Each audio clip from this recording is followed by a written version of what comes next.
বিসমিল্লাহির রহমানির রহিম। আসসালামু আলাইকুম ওয়া রাহমাতুল্লাহি ওয়া বারাকাতুহুল মাগফিরাতুল জান্নাতু। আমি আলামিন সরকার জঙ্গলবাড়ি, করিমগঞ্জ ও কিশোরগঞ্জ, অন্ধ আলামিন সরকার নামে আপনারা যাকে চিনেন জানেন, আমি সেই অধম।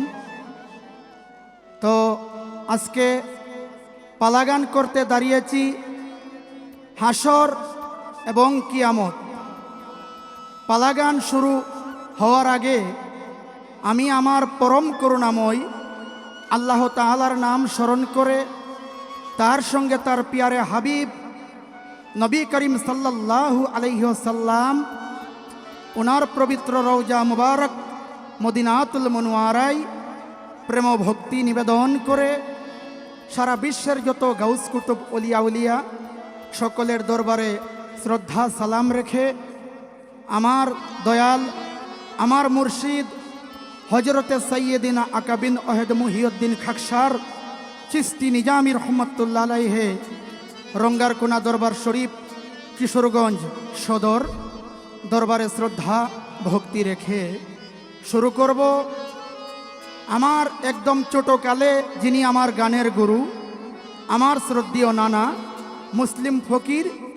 মুসলিম ফকিরের পাক কদমে আমার প্রেম ভক্তি রেখে তারপর আমি যাদের কাছে বাউল গান তালিম নিয়েছি, বাউল কবি হাজি মোহাম্মদ শাহ আলম সরকার এবং পাশাপাশি ফকির আবুল সরকার ফরিদপুরি, ওনাদের প্রতি শ্রদ্ধা সালাম রেখে আমার পালা শুরু করব।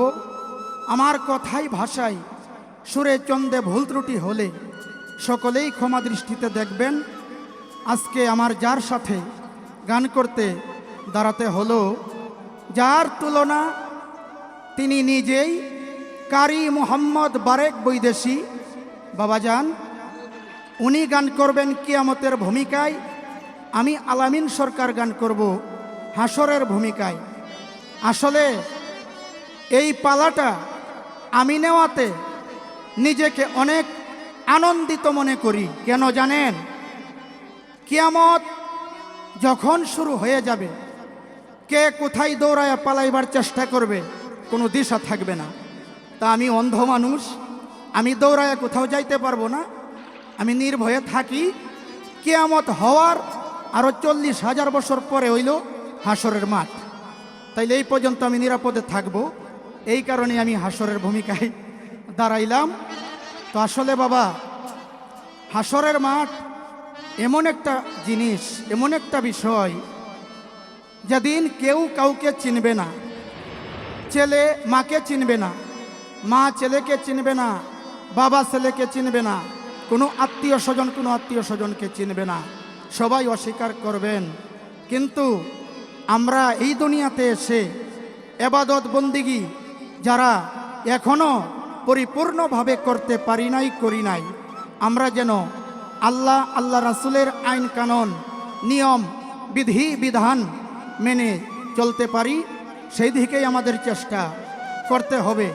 কারণ দলিলে প্রমাণ করেছে, আউয়ালু মা কাসাবু বিহিল আবদু ইয়াউমাল কিয়ামতি আস-সালাহ, কিয়ামতের দিবসে অর্থাৎ হাসরের দিন সর্বপ্রথম নামাজের হিসাবটাই নেওয়া হবে। এখন নামাজ বলতে আমরা কি বুঝি? ইন্নাল মুসাল্লিনা আল্লাযিনা হুমা আলা সালাতিহিম দাইমুন, তারাই মুসল্লি যারা সদা সর্বক্ষণ সালাতে দণ্ডায়মান থাকে। সেই সালাত বলা হয়েছে ইন্না সালাতা তানহা আনিল ফাহশাই ওয়াল মুনকার, নামাজ এমন এক বস্তু অবশ্যই খারাপ কাজ থেকে, পাপ কাজ থেকে মানুষকে বিরত রাখবে। যাক, আমি সর্বপ্রথম সামনে আর বাড়তে চাই না। আজকে পালা আমার বাবাজি কারি বারেক বৈদেশি সঙ্গে। কারি সাহেবের সাথে গান করলে এমনি ভয় লাগে, কারণ কোথায় কি ভুল ধরে বসে থাকেন ঠিক নাই। কারণ আমার ভুল ধরার লোক বহু আছে, আমার বন্ধু বান্ধবের মাঝেও আছে। কয় আলামিন সরকার যে কথা কয় আরবি আয়াত শুদ্ধ না কইলে গুনাহ হইব। আমি বলবো, আল্লাহ পাক যদি এই কথা বলে থাকে পবিত্র কোরআনে যে আমি আমার বান্দার এই অন্তর কি বললো আমি তা দেখি, বাহ্যিক কি করলো আমি তা দেখি না, তাহলে আমি কোন উদ্দেশ্যে বলতে চাই আল্লাহ পাক অবশ্যই জানেন। এই হইল কথা। আমি সর্বপ্রথম আমার হাসরের পালা থেকে একটি গান শুরু করব। আমার দাদা গুরু ফতুল্লাহ আবুল সরকারের লেখা। কথায় ভাষায় সুরে চন্দে ভুল ত্রুটি হলে সকলেই ক্ষমা দৃষ্টিতে দেখবেন। আসসালামু আলাইকুম রহমতুল্লাহি ওয়া বারাকাতুহু মাগফিরাতুল জান্নাত। তুমি যে কাম বাতাসে উড়িয়া বেড়াও মন পাখি রে, একবার পিছন ফিরে চাও। তুমি যে কাম বাতাসে উড়িয়া বেড়াও মন পাখি রে, একবার পিছন ফিরে চাও। মন পাখি রে একবার পিছন ফিরে যাও, ও মন পাখি রে একবার পিছন ফিরে যাও। ও পাখি রে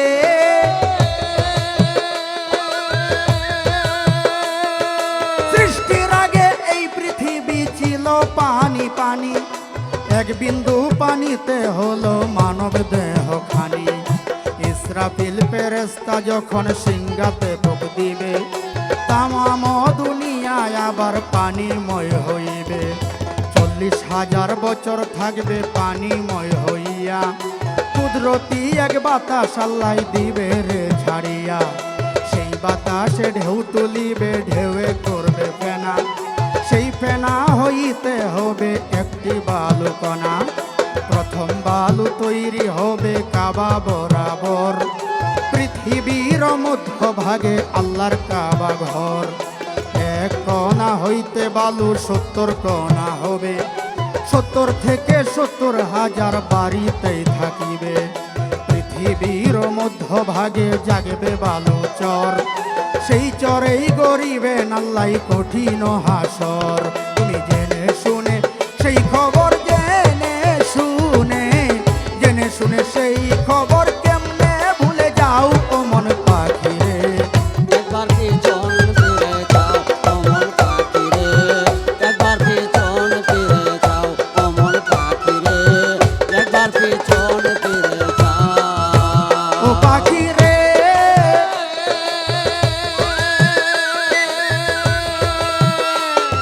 শূন্যের উপরে আজও আছে এক পাথর, এই পাথর নামিয়ায় আসবে কাবা বরাবর।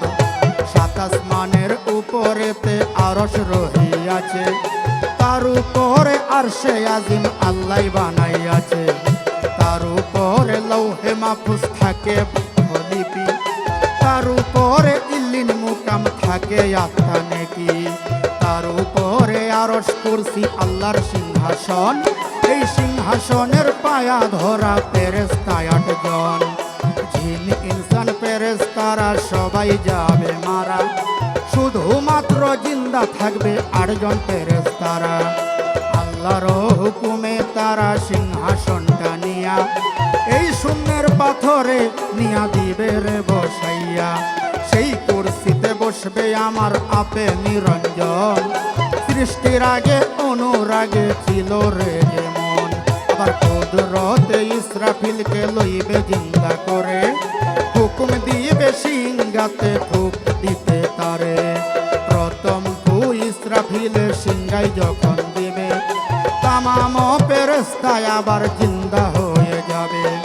40 দিন পর্যন্ত করবে বৃষ্টি বর্ষণ, বীর্য বৃষ্টি নাম হলো তার হাদিসে বর্ণন। সেই বৃষ্টি থেকে যা রূপে আল বর্জক হারে, যার যার কবর হতে উঠিবেন হাসরে। আবার একটা ফু যখন ইসরাফিলে দিবে, যার যার দেহের ভিতর আত্মা চলে যাবে। সেদিন তোমার কি বা হবে, সেদিন তোমার কি বা হবে, তার বাপানে চাও ও মন পাখি রে। একবার পিছন ফিরে যাও, ও মন পাখি রে একবার পিছন ফিরে যাও, ও মন পাখি রে একবার পিছন ফিরে যাও। ও পাখি রে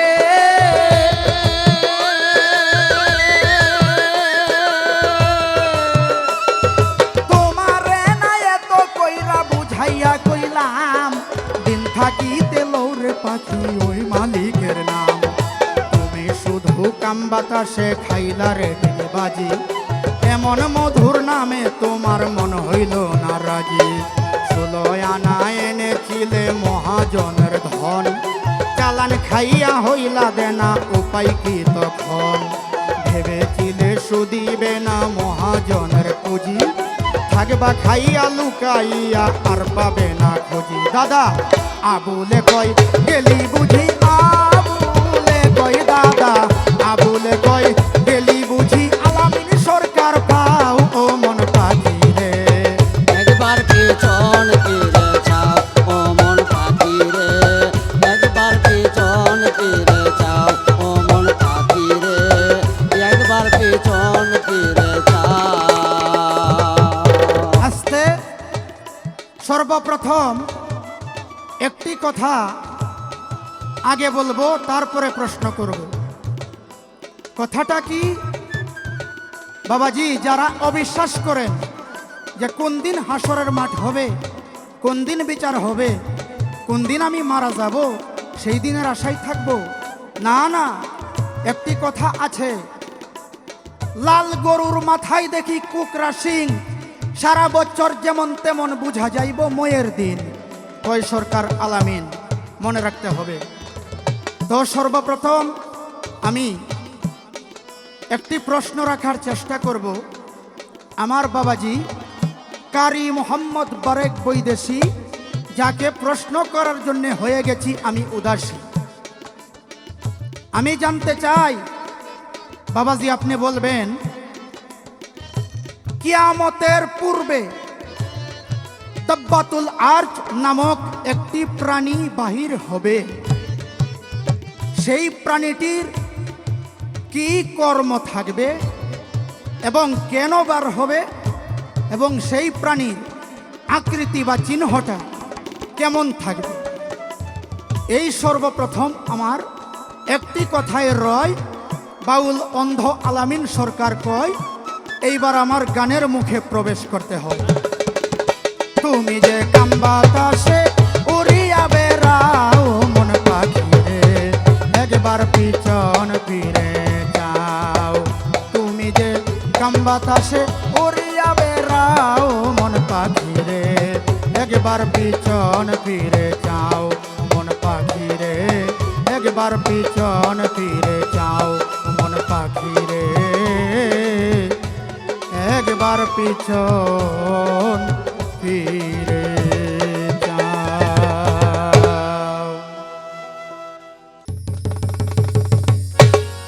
বিসমিল্লাহির রহমানুর রহিম।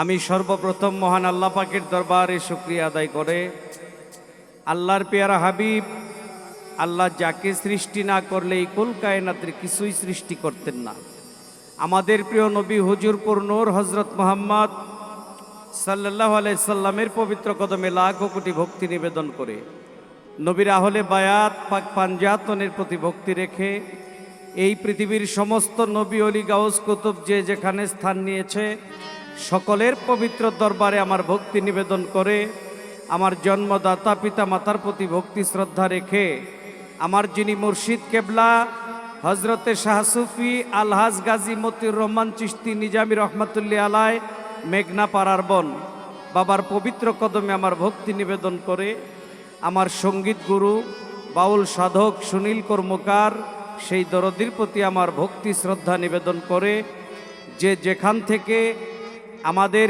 এই পালা গানটি শুনছেন বা শুনবেন সকলের প্রতি শ্রদ্ধা সালাম নিবেদন করি। আসসালামু আলাইকুম রহমতুল্লাহি ওয়া বারাকাতুহু। আজকে যে পালা নিয়ে আপনাদের মাঝে উপস্থিত হয়েছি, পালার নাম হলো হাসর কিয়ামত। আজকে আমার সাথে শিল্পী, বাংলাদেশের উদীয়মান তরুণ গায়ক, একটু আগে আপনারা যার গান শুনলেন অন্ধ আলামিন সরকার, সে কিয়ামতের পালার মধ্যে জিজ্ঞাসা করেছে আমাকে, গান করেছে হাসরের মাঠে। তো আমি কিয়ামতের পালার মধ্যে দু একটি কথা বলবো এবং কে হাসরের মাঠে তাকেও দু একটি জিজ্ঞাসা করব। সর্বপ্রথম তার যে জিজ্ঞাসা, কিয়ামতের আগে আলামতের অন্তর্ভুক্ত একটি প্রাণী বাহির হবে যার নাম দব্বাতুল আরদ। শব্দটা আরবি, এই দব্বাতুল আর্দ শব্দের বাংলা অর্থ কচ্ছপ বর্ণ একটি প্রাণী। তার কি কাজ, সে কেন প্রকাশ হবে, এই বিষয়টি নিয়ে আমি জবাব করব ইনশাল্লাহ। তার আগে আমার ছোট্ট করে একটি গান, আর বিশেষ করে আলামিন সরকারের সাথে আমার কোনোদিন গান হয় না, এই পরিচয় ছিল। তো সে ভালো গায়, ভালো কথা বলে, আর তার কথা বলার মধ্যে বচন ভঙ্গির মধ্যে একটা এক্সট্রা একটা কিছু আছে, এটা বোঝা যায়। তো বিশেষ করে দোয়া করবেন সকলেই, সে যেন ভালো গায়ক হইতে পারে, ভালো গাইতে পারে, ভালো মানুষ হইতে পারে। তো আশা করি পালাটি আপনারা শুনবেন, শুনে বিশেষ করে আলামিন সরকারের জন্য একটু দোয়া রাখবেন সকলেই। 7 সমুদ্র 13 নদীর পানি যাবে শুকাইয়া, 7 সমুদ্র 13 নদীর পানি যাবে শুকাইয়া, আজরাইলে ধরবে যেদিন আসিয়া, ও মানুষ রে আজরাইলে ধরবে যেদিন আসিয়া। আমি এই গানটা এই জন্য নিলাম, গানটা কিয়ামতের। 7 সমুদ্র 13 নদীর পানি যাবে শুকাইয়া, আজরাইলে ধরবে যেদিন আসিয়া। বাবা, যত বড় শক্তিশালী একটা মানুষই হোক না কেন, সেই আজরাইল মালিকুল মউত যখন সামনে এসে দাঁড়ায়, তখন তার ওই শক্তি আর থাকে না, তার শক্তি কোনো কাজ করে না। আমরা যেন সহি সালামতে যাইতে পারি, ওই কর্ম আমাদের করতে হবে। এই জন্যই আমাদের কর্ম ছাড়া কোনো বিকল্প রাস্তা নাই। 7 সমুদ্র 13 নদীর পানি যাবে শুকাইয়া, 7 সমুদ্র 13 নদীর পানি যাবে শুকাইয়া, আজরাইলে ধরবে যেদিন আসিয়া, ও মানুষ রে আজরাইলে ধরবে যেদিন আসিয়া।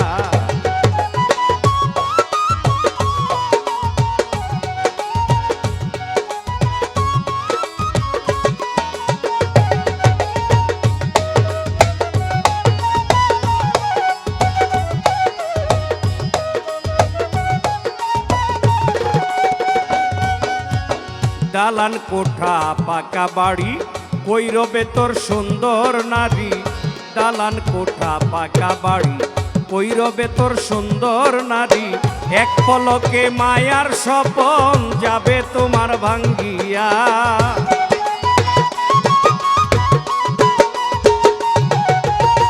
এক পলকে মায়ার স্বপন যাবে তোমার ভাঙ্গিয়া, আজরাইলে ধরবে যেদিন আসিয়া, ও মানুষ রে আজরাইলে ধরবে যেদিন আসিয়া।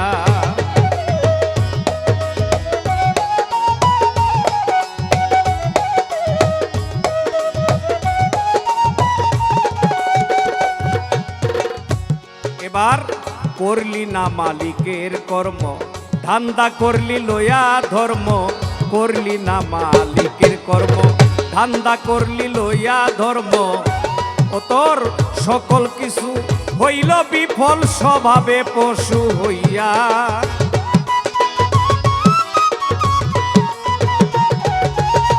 সকল কিছু হইল বিফল স্বভাবে পশু হইয়া, আজরাইলে ধরবে যেদিন আসিয়া, ও মানুষ রে আজরাইলে ধরবে যেদিন আসিয়া।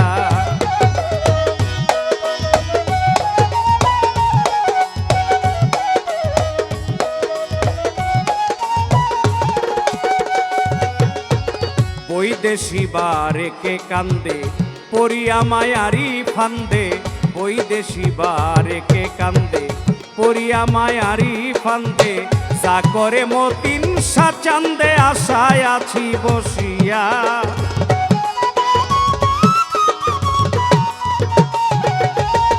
যা করে মতিন সাচান্দে আশায় আছি বসিয়া, আজরাইলে ধরবে যেদিন আসিয়া, ও মানুষ রে আজরাইলে ধরবে যেদিন আসিয়া।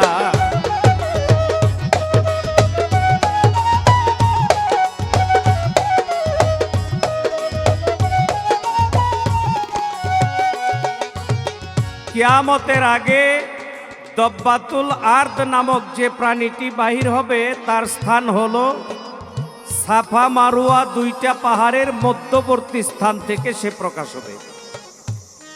যে সাফা মারুয়া দুইটি পাহাড়ই মক্কা নগরীতে অবস্থিত। এই সাফা মারুয়া দুইটা পাহাড়ের মাঝখান থেকে একটা প্রাণী বাহির হবে যার নাম দব্বাতুল আর্দ।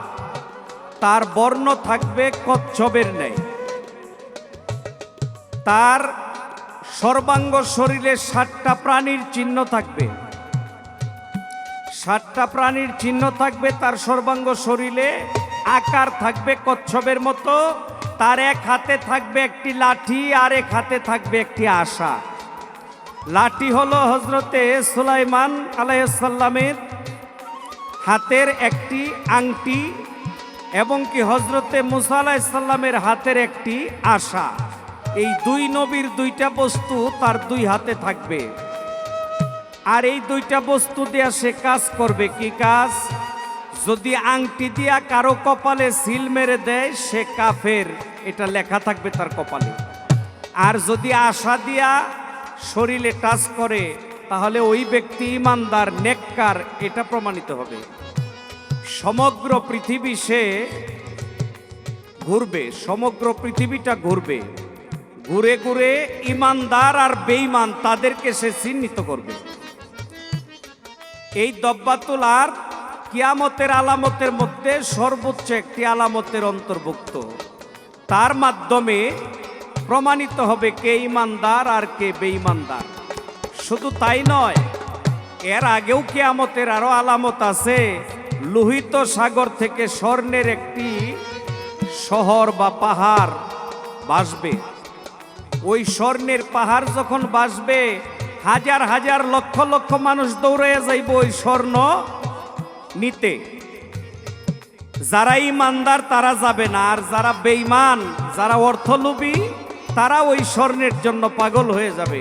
এটাও কিয়ামতের অন্তর্ভুক্ত আলামত। অনেকগুলো আলামতের মধ্যে এই আলামতগুলি প্রধান। চেষ্টা করলাম জবাব করার জন্য দলিল সম্মতভাবে যা পাওয়া যায়। এবার আলামিন সরকারের কাছে আমার জিজ্ঞাসা থাকবে, তুমি একটু জবাব করবা। আলামিন সরকার একটা কথা বলেছে যে হাসরের মাঠে প্রথম প্রশ্নই নাকি নামাজ।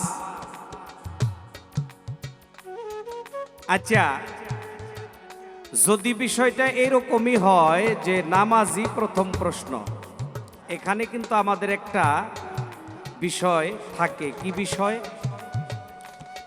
নামাজ অর্থ দেখা দেখি। নামাজ অর্থ দেখা দেখি, অর্থাৎ স্মরণ সংযোগ। কাকে স্মরণ সংযোগ কার সাথে করবেন? আপনি আল্লাহর ইবাদত করবেন, আপনি আল্লাহকে দেখবেন, আল্লাহ আপনাকে দেখবো। এটা হইতেছে স্মরণ সংযোগ। এর বাংলা হইতেছে নামাজ। এই নামাজ, এর আরবিটা হইতেছে সালাত। আমার একটু জিজ্ঞাসা থাকবে, তুমি জবাব করবা। কাল হাসরের মাঠে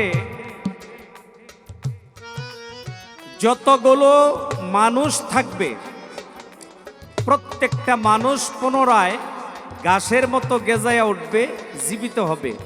আলবর্জক হাড্ডি থেকে মানুষগুলো জীবিত হবে, বীর্যবর্ণ বৃষ্টি হবে, এটা দলিলে আসছে। এই মানুষের পাশাপাশি জিন জাতিরও বিচার হবে। তুমি একটু জবাব করবা। মানুষ, বৃষ্টি হবে, ওই বৃষ্টির পানি থেকে গাছের মতো গেজায় জিন্দা হবে। যদি তাই হয় তাহলে জিন জাতি জীবিত হবে কি বস্তু থেকে? আর মানুষকে যদি প্রশ্ন করে প্রথমেই নামাজ নিয়া, তাইলে জিন জাতির বেলায় কোন কর্মটা আগে ধরবে আল্লাহ? এখানেই একটি প্রশ্ন, একটা প্রশ্নের মধ্যেই দুইটা পয়েন্ট। জিন জাতি কি বস্তু থেকে সৃষ্টি হবে, জীবিত হবে পুনরায়, এবং কি মানুষের জন্য যদি নামাজ প্রদান হয়, অর্থাৎ মুসলমানের জন্য যদি নামাজ প্রদান হয়, তাইলে যারা জিন জাতি তাদের জন্য কোন ইবাদতটা আল্লাহ প্রদান করে দিয়েছে। এবার বৈদেশি বারে কে কান্দে, পরিয়া মায়ারি ফান্দে। বৈদেশি বারে কে কান্দে, পরিয়া মায়ারি ফান্দে। যা করে মতিন সাচান্দে, আশায় আছি বসিয়া।